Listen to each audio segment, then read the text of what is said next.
Ongole division పరిధిలో ఈ 1.5 సంవత్సర కాలంలో విద్యుత్తు అంతరాయం లేకుండా అందించడం కోసం, అలాగే అక్కడ ఉన్న సమస్యల కోసం రైతులకు అందిస్తున్న విద్యుత్తు, తర్వాత పేదలకు ఇస్తున్న రాయితీల వంటి విద్యుత్తుని ఎలా అమలు జరుగుతున్నాయి, వాటి పరిస్థితులు ఎట్లా ఉన్నాయి, కొత్తగా ఎలాంటి చర్యలు చేపడతా ఉన్నారు కాలనీలకు విద్యుత్ సరఫరా చేయడం కోసం అనే దానిపై విద్యుత్ శాఖ Ongole division executive engineer Makineni Haribabu గారితో మనం కొంచెం ముచ్చటించుకుందాం, కొన్ని సమస్యల మీద మాట్లాడుకుందాం. ఈ మధ్యకాలంలో ప్రభుత్వం ఆధునీకరణ పద్ధతుల్లో విద్యుత్తును అందించాలనే సరఫరాకు సంబంధించిన కానీ విద్యుత్తును ఏర్పాటు చేయాలనే ప్రతిపాదనలు తీసుకొచ్చింది.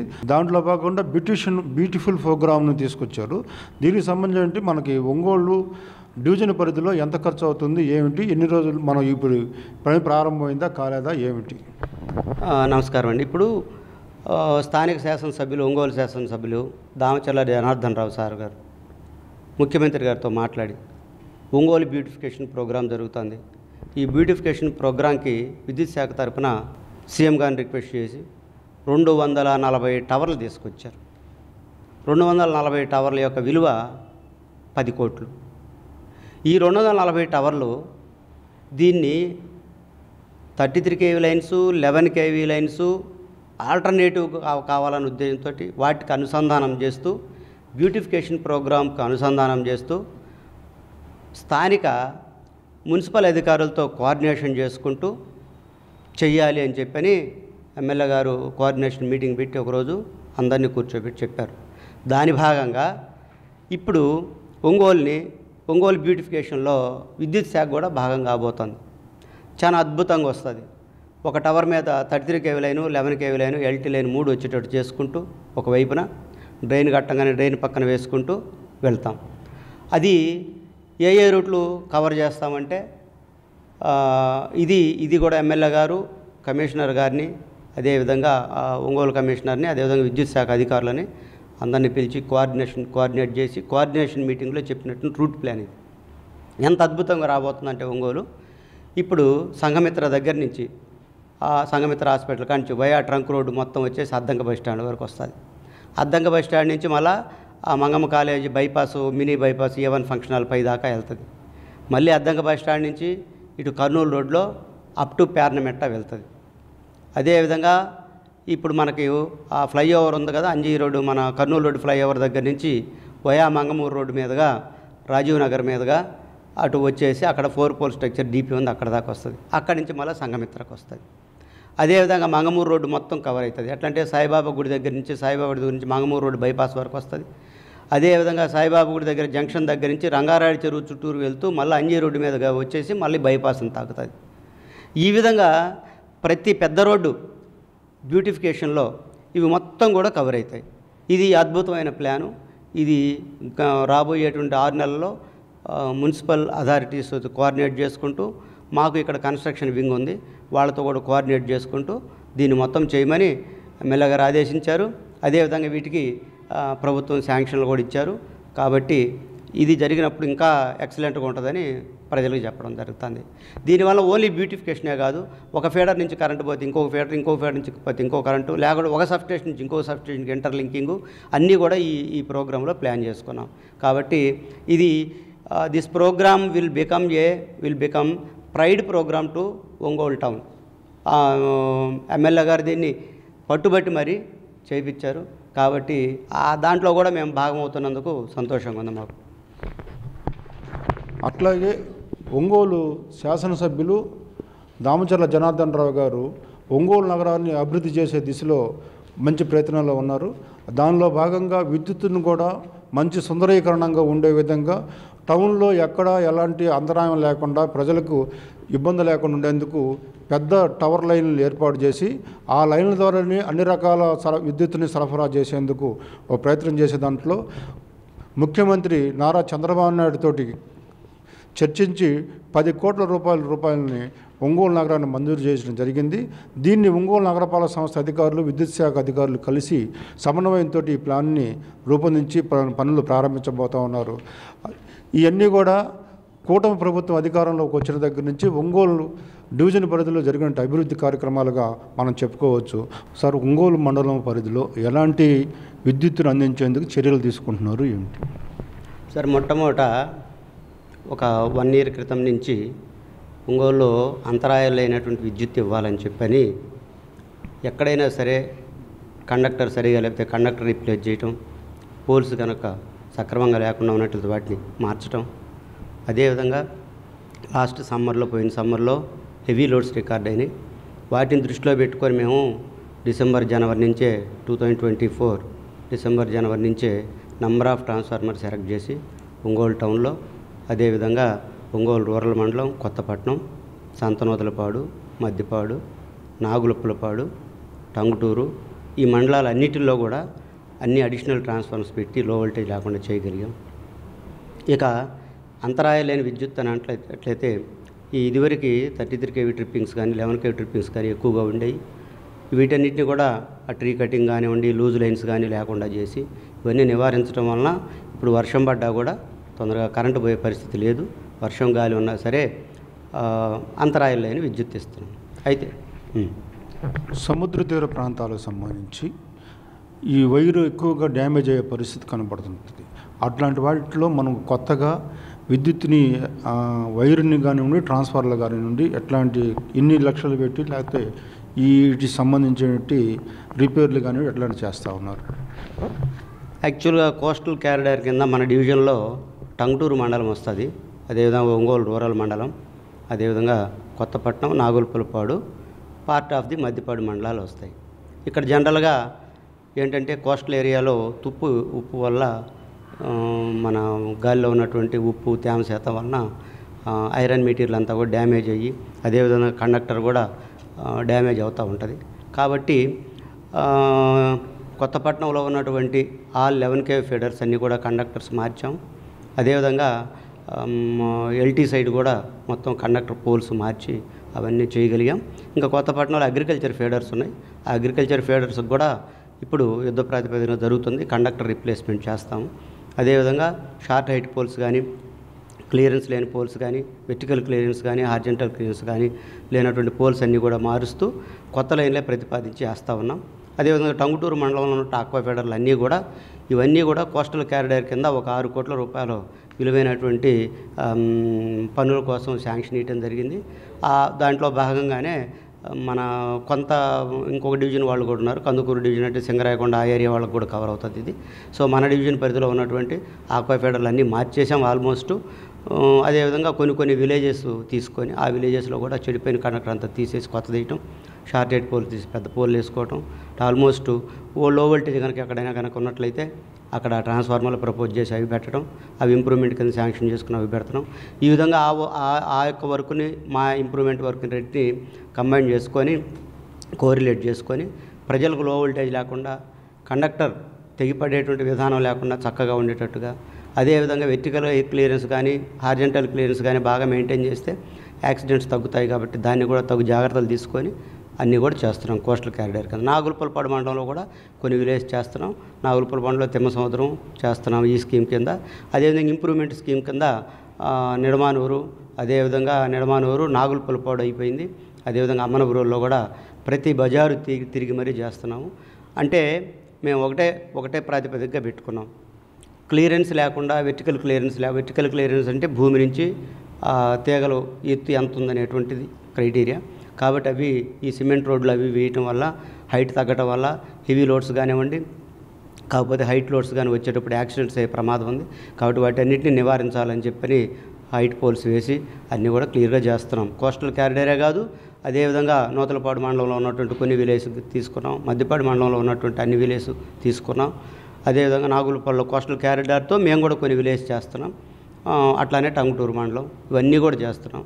అంటే ప్రజలకు ఇంకా మేము చెప్పేది ఏంటంటే, మేము మా స్టాఫ్ ద్వారా ఎక్కడైతే స్తంభాలు అవసరమో, ఎక్కడైతే లో వోల్టేజ్ ఉండి ట్రాన్స్ఫార్మర్లు అవసరం, ఇలాంటి ఇన్ఫర్మేషన్ అంతా కూడా 15 డేస్కి ఒకసారి తెప్పించుకొని వాటికి ఎస్టిమేట్లు ప్రతిపాదనలు పంపించి ఆ విధంగా చేస్తూ ఉన్నాం. ఈ క్రమంలో ఇప్పటివరకు ఈ 1 yearలో ఒక ఇంప్రూవ్మెంట్ కింద 27 కోట్ల రూపాయల వరకు ఈ ఒంగోలు డివిజన్లో జరిగింది.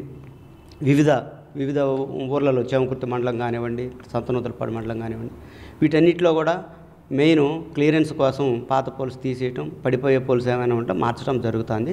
లో వోల్టేజ్ కోసం ట్రాన్స్ఫార్మర్ పెడుతున్నాం. అడిషనల్ ట్రాన్స్ఫార్మర్ ప్రభుత్వం మనకి ఎస్సీ ఎస్టీలకి సంబంధించి ఒక వోల్టేజ్ 200 యూనిట్లు దాటి లోపం ఉన్న వాళ్ళకి మనం ఉచిత విద్యుత్తును అందిస్తూ ఉంది.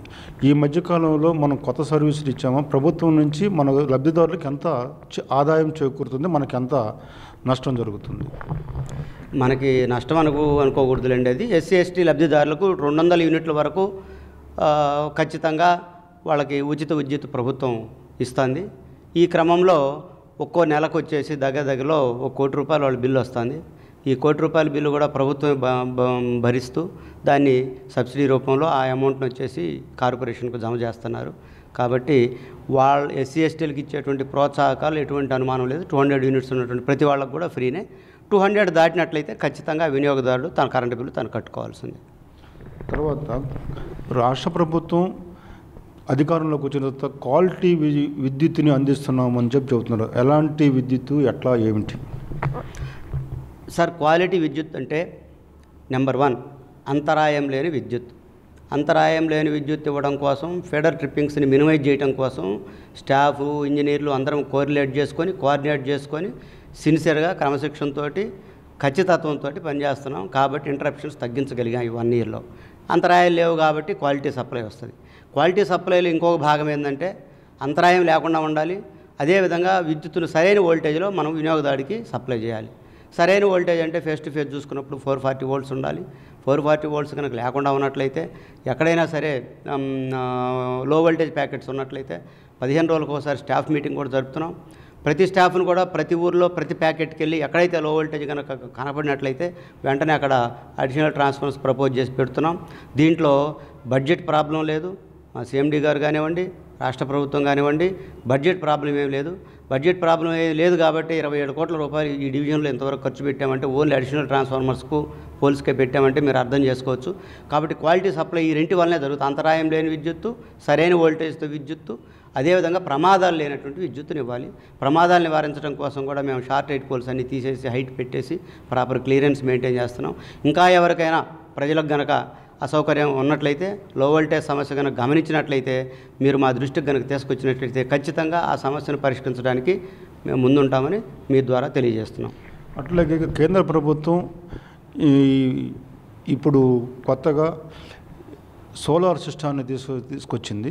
దాన్ని ఎనర్జీ తగ్గించుకోవటం అంటే ప్రభుత్వం ఇప్పుడు తీసుకొచ్చినట్టు ఎనర్జీని తగ్గించి సోలార్ ద్వారా ఎనర్జీని పెంచుకునే దానికోసం ప్రయత్నం చేస్తూ ఉంది. అందులో భారీగా కూడా సబ్సిడీలు కూడా రిలీజ్ చేసింది.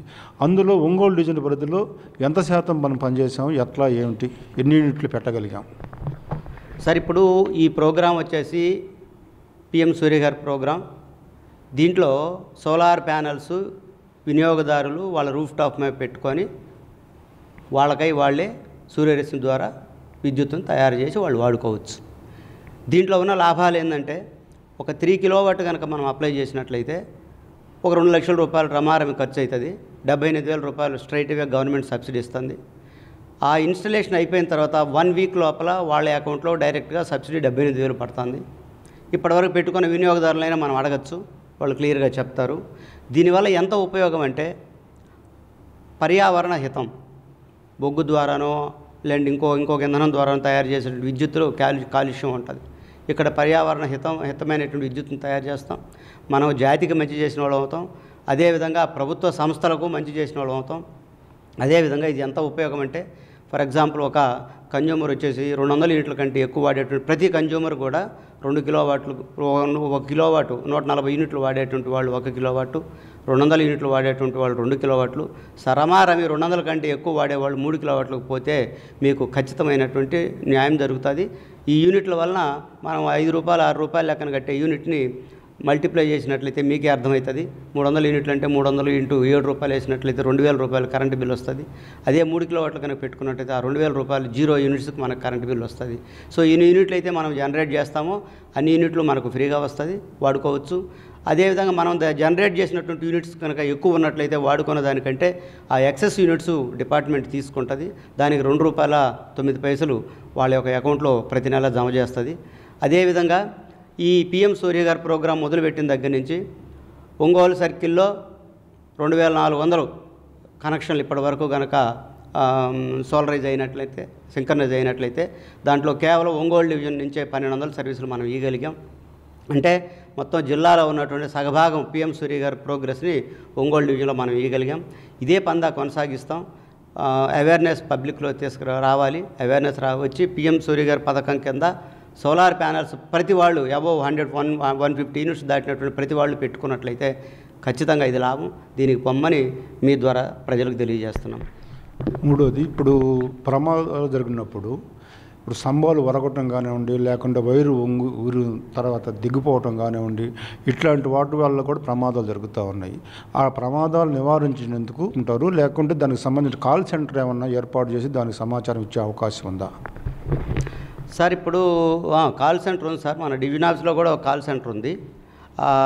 ఆ కాల్ సెంటర్ నెంబర్ వచ్చేసి 6281706719. ఇది మన డివిజన్ ఆఫీస్లో ఉన్నటువంటి కాల్ సెంటరు. అదేవిధంగా డివిజన్స్లో ఉన్న కాల్ సెంటరే కాకుండా ఎక్కడ ఉన్న వాళ్ళైనా సరే 1912కి ఫోన్ చేసి తమ యొక్క సమస్యలు విన్నవించుకోవచ్చు. 1912 టోల్ ఫ్రీ నెంబర్ ఇది. ఈ టోల్ ఫ్రీ నెంబర్కి కనుక ఫోన్ చేసినట్లయితే అక్కడి నుంచి మాకు ఎమ్మిటే ఇది ఈ సమస్య ఉంది, పలానా చోట ఉందని చెప్పి మాకు తెలుస్తుంది, మాకు చెప్తారు. వెంటనే మేము అటెండ్ అవుతాము. అదేవిధంగా ప్రజలకు కూడా ఒక మాట చెప్తుంది ఏంటంటే, వర్షాకాలం వచ్చింది, చెట్లు పడవచ్చు, చెట్లు లైన్ల మీద పడి తెగచ్చు. ఏదైనా సరే వైరు కనుక తెగిపడి ఎక్కడైనా కనుక ఉన్నట్లయితే దయచేసి మీరు అక్కడే నిలబడి ఆ కన్సర్న్ ఏఈకో, ఏడీకో, లేకుంటే డిఈకో, లేకుంటే 1912 టోల్ ఫ్రీ నెంబర్కో కనుక చెప్పి మేము మా సిబ్బంది కానీ అక్కడికి చేరుకునే లోపల కొద్దిగా మీరు దాన్ని ఎవరిని తాకనీయకుండా చేసినట్లయితే మీరు ప్రజలకు మంచి చేసిన వాళ్ళు అవుతారు. అట్లాగే ఒంగోలు డివిజన్ పరిధిలో కొత్తగా సబ్స్టేషన్లు నిర్మాణం ఎలా ఉంది, అట్లాగే గతంలో సబ్స్టేషన్లు ఉన్న పరిస్థితుల్లో ఏదైనా మార్పులు చేయాల్సిన పరిస్థితి వచ్చినప్పుడు ఎట్లా చేశారు, ఈ నిర్మాణం వలన అంతరాయం లేకుండా విద్యుత్తుని ఇవ్వడానికి అవకాశం ఎట్లా ఉంది? ఈ ఒంగోలు నియోజకవర్గ పరిధిలో అయితే, ఒంగోలు డివిజన్ పరిధిలో అయితే ఒక ట్రాన్స్కో వాళ్ళు ఒక 130 కేసెస్ కొత్తపట్నంలో కట్టబోతున్నారు. It is going to be completed with in 2 or 3 months or 4 months as per వాళ్ళు చెప్పిన దాని ప్రకారం. ట్రాన్స్కో వాళ్ళు, మేము కాదు. దానివల్ల ఏమైంది, మనకు వోల్టేజ్ ప్రొఫైల్ బాగా పెరుగుతుంది, length of the 33 kV lines తగ్గుతుంది. ఇప్పుడు 33 kV లైన్ ఇక్కడి నుంచి ఒంగోలు నుంచి కొత్తపట్నం వెళ్తుంది, కొత్తపట్నం నుండి అదంతా చుట్టుకొని వస్తుంది. ఇప్పుడు రేపు కొత్తపట్నంలో 130 kV వచ్చినట్లయితే లెంగ్త్ ఆఫ్ 33 kV లైన్ తగ్గిపోద్ది, సో ఇంటరప్షన్స్ తగ్గుతాయి. అదేవిధంగా వోల్టేజ్ ప్రొఫైల్ కూడా బ్రహ్మాండంగా ఉంటుంది. ఒంగోలు నుంచి పోయే బదులు కొత్తపట్నం ఏరియాలో 130 kV సబ్స్టేషన్ వస్తుంది కాబట్టి అది మంచి అచీవ్మెంట్ అండి. దానికి ఉన్నటువంటి కొన్ని హర్డిల్స్ ఉన్నాయి ఇదివరకు, టవర్ నిర్మాణాలు అటువంటివన్నీ కూడా ఎమ్మెల్యే గారు పరిశీలించి మొత్తం శుభ్రంగా చేయించి పెట్టారు. కాబట్టి ఇప్పుడు it is going to be charged soon by Transco authorities. అదొకటి. నెంబర్ 2 వచ్చేసి అదేవిధంగా అక్కడ గంగవరంలో, చెమకుర్తి మండలం గంగవరంలో 130 kV సబ్స్టేషన్ ఒకటి జరుగుతుంది. అది కూడా మన ట్రాన్స్కో వాళ్ళ దగ్గర జరుగుతుంది. అది కూడా 4-5 నెలల్లో కంప్లీట్ అయ్యింది అన్నారు. అది కూడా అయిపోయినట్లయితే మన డివిజన్ పరిధిలో 2 130 kVలు ట్రాన్స్కో అధీనంలో మనకు దగ్గరికి వస్తాయి. దగ్గరకు వచ్చినప్పుడు ఏమవుతుంది, మనకు బాగా వోల్టేజ్ ప్రొఫైల్ బాగుంటుంది, లెంగ్త్ ఆఫ్ 33 kV లైన్స్ తగ్గుతాయి, సో ఇంటరప్షన్స్ తగ్గుతాయి, వోల్టేజ్ ఇంప్రూవ్ అవుతుంది. అది దానివల్ల ఉపయోగం. నెంబర్ 2, 33 kV సబ్స్టేషన్స్ ఎక్కడెక్కడ ప్రపోజ్ చేసాం అంటే, ఫస్ట్ వచ్చేసి చెమకుర్తి మండలంలో 2 ఛార్జ్ చేసాం, రామతీర్థం మరియు మర్రిచెట్లపాలెంలో 2 ఛార్జ్ చేసాం. 2 అక్కడ ఇండస్ట్రియల్ లోడ్ ఎక్కువ ఉంటుంది కాబట్టి ప్రతి 6 నెలలకు ఒకసారి ఒక సబ్స్టేషను, సంవత్సరానికి ఒక రోజైనా సబ్స్టేషన్ కట్టాల్సి వస్తుంది అక్కడ. ఆ క్రమంలో లోడ్ ఎక్కువైంది కాబట్టి అవి 2 కట్టి ఛార్జ్ కూడా చేశారు. ఆ తర్వాత వెంకటేశ్వర కాలనీలో ఒక సబ్స్టేషన్ రీసెంట్గా మంత్రి గారు, మన ఎమ్మెల్యే గారు అందరూ వచ్చేసి ఇనాగ్రేట్ చేశారు, జాతికి అంకితం చేశారు. దాని మీద లోడ్ చేశాం. దాని మీద లోడ్ వేయటం వల్ల ఉపయోగం ఏంటంటే, ఇంకా అప్పుడు ఆ మండపవారిపాలెం కానివ్వండి, త్రోవగుంట కానీ, ఆ చుట్టుపక్కల ఇటుపక్కల ఉన్నటువంటి అన్ని విలేజెస్కు మన టౌన్లో కూడా 4 ఫీడర్లు వచ్చినాయి. అవన్నీ కూడా వోల్టేజ్ ప్రొఫైల్ బాగుంటుంది. దాని తర్వాత కొత్తగా సబ్స్టేషన్స్ ఎక్కడ మన హౌసింగ్ బోర్డు కాలనీలో ఒకటి శాంక్షన్ అయింది. అది రీసెంట్గానే మంత్రి గారు, మన ఎమ్మెల్యే గారు శంకుస్థాపన చేశారు, భూమి పూజ చేశారు. It is at to be start అయితే 2-3 నెలలు అది కంప్లీట్ అవుతుంది. అదేవిధంగా మధ్యలో నాయుడుపాలెంలో ఒక సబ్స్టేషన్ కట్టాం, అది ఆల్రెడీ అయిపోయింది. మొన్న ఆదివారం రోజు దాన్ని మంత్రి గారు అందరూ వచ్చేసి ఇనాగ్రేట్ చేశారు. దాని మీద కూడా లోడ్ వేసాం. కాబట్టి చుట్టుపక్కల ప్రాంత ప్రజలందరికీ కూడా అది కూడా ఒక వరదాయిలాగా మంచిది. అదేవిధంగా నెక్స్ట్ వచ్చేసి ఒంగోలులో డిఎస్పీ ఆఫీస్ దగ్గర ఒకటి ఇండోర్ సబ్స్టేషన్ ప్రపోజ్ చేశారు. ఇంకా అనుమతులు ఇంకా పూర్తిగా రాలేదు, at to be sanction. So అది శాంక్షన్ అయితే అది కూడా కడతాం. అదేవిధంగా మనకి రాజీవ్ నగర్లో ప్రపోజ్ చేసాం ఒక సబ్స్టేషను, అది కూడా at to be sanction. Coming డేస్లో ఖచ్చితంగా కమింగ్ 6 months లోపల అది కూడా వస్తుంది అనుకుంటున్నాం. అది కూడా కంప్లీట్ చేయాలని కృతనిశ్చయంతో ఉన్నాం. అదేవిధంగా నియోజకవర్గానికి ఒక సబ్స్టేషన్ ప్రోగ్రాంలో మనకి చేమకుర్తి మండలంలో పులికొండ ఒకటి ప్రపోజ్ చేసాం. అది ప్రతిపాదనలు పంపించాం, శాంక్షన్ అవుతుంది ఈ నెలలో అని అంటున్నారు. వస్తే అక్కడ కూడా అది 2-3 నెలల్లోనే కంప్లీట్ చేస్తాం. అదేవిధంగా ఇంకొక సబ్స్టేషన్ వచ్చేసి టంగుటూరు మండలంలో పసుపు కుదురు దగ్గర కూడా ప్రతిపాదనలు పోయి ఉన్నాయి, అది కూడా శాంక్షన్ అవుతుంది. కమింగ్ 6 months లోపల ఇవన్నీ కూడా ఛార్జ్ చేయడానికి అందరమే కన్స్ట్రక్షన్ వింగ్ తోటి పై అధికారులతో సమన్వయం చేసుకుంటూ ఇవన్నీ కూడా పూర్తి చేస్తాం. అట్లాగే ఒంగోలు శాసనసభ్యులు దామచర్ల జనార్దన్ రావు గారు ఒంగోలు నగరాన్ని అభివృద్ధి చేసే దిశలో మంచి ప్రయత్నాల్లో ఉన్నారు. దానిలో భాగంగా విద్యుత్తును కూడా మంచి సుందరీకరణంగా ఉండే విధంగా టౌన్లో ఎక్కడ ఎలాంటి అంతరాయం లేకుండా ప్రజలకు ఇబ్బంది లేకుండా ఉండేందుకు పెద్ద టవర్ లైన్లు ఏర్పాటు చేసి ఆ లైన్ల ద్వారానే అన్ని రకాల విద్యుత్తుని సరఫరా చేసేందుకు ఒక ప్రయత్నం చేసే దాంట్లో ముఖ్యమంత్రి నారా చంద్రబాబు నాయుడు తోటి చర్చించి 10 కోట్ల రూపాయలని ఒంగోలు నగరాన్ని మంజూరు చేయడం జరిగింది. దీన్ని ఒంగోలు నగరపాలక సంస్థ అధికారులు, విద్యుత్ శాఖ అధికారులు కలిసి సమన్వయంతో ఈ ప్లాన్ని రూపొందించి పనులు ప్రారంభించబోతూ ఉన్నారు. ఇవన్నీ కూడా కూటమి ప్రభుత్వం అధికారంలోకి వచ్చిన దగ్గర నుంచి ఒంగోలు డివిజన్ పరిధిలో జరిగిన అభివృద్ధి కార్యక్రమాలుగా మనం చెప్పుకోవచ్చు. ఒంగోలు శాసనసభ్యులు చేసిన కృషిని కూడా ఈ విషయంలో మనం తెలుసుకోవచ్చని తెలియజేస్తూ కెమెరామెన్ అనిల్తో సాంబశివరావు, డి న్యూస్, ఒంగోలు.